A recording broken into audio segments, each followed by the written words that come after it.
Embracing failure as your greatest teacher. Ladies and gentlemen, thank you for being here today.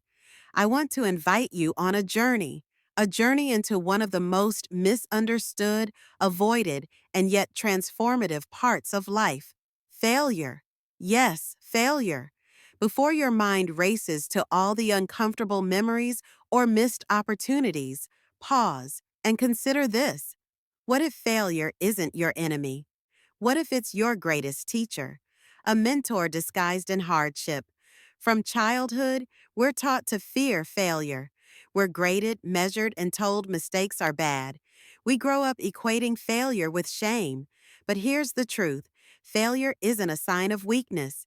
It's proof that you're trying, that you dared, that you're growing.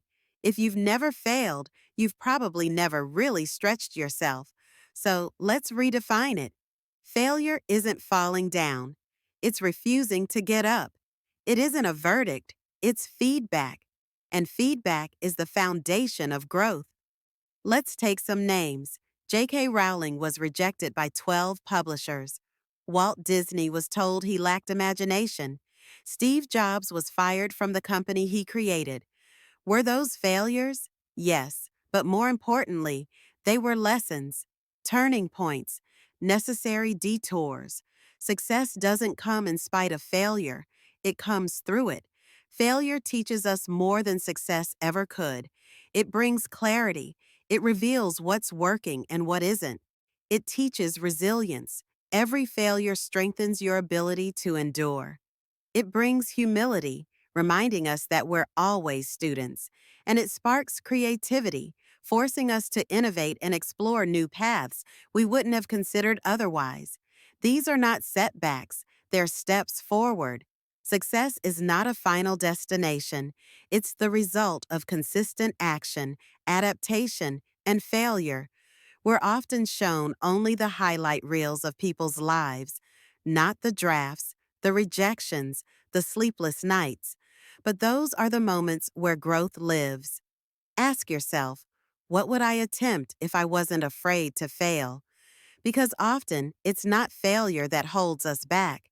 It's the fear of it, the fear of judgment, the fear of not being enough. But what if not trying at all was the real failure? Here's how we embrace failure instead of avoiding it. We normalize it, talk about it, own it. We reflect on it, not with shame, but with curiosity. We adjust expectations. Growth isn't linear, it zigs and zags. So must we. We surround ourselves with growth minded people, people who challenge and uplift us, who value truth over comfort. And we celebrate effort, not just outcomes, because every attempt is progress, even when it doesn't work out. Let's ground this. To the student who didn't get the grade, you learned. That's power.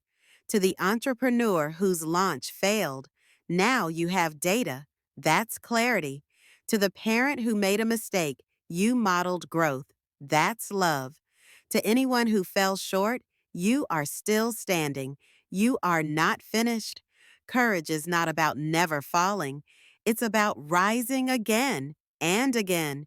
If you embrace failure as a teacher, you unlock a fearless version of yourself, one who risks more, learns faster, lives deeper. Imagine a world where we celebrated effort, examined mistakes, and supported each other's comebacks. That world starts with you. So let this be your reminder. You are not your failures.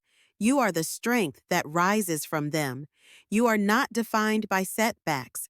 You are shaped by your response. You are not broken. You are becoming. Fall down, learn, rise wiser. Because failure isn't the end of your story. It's the beginning of a better one. Thank you.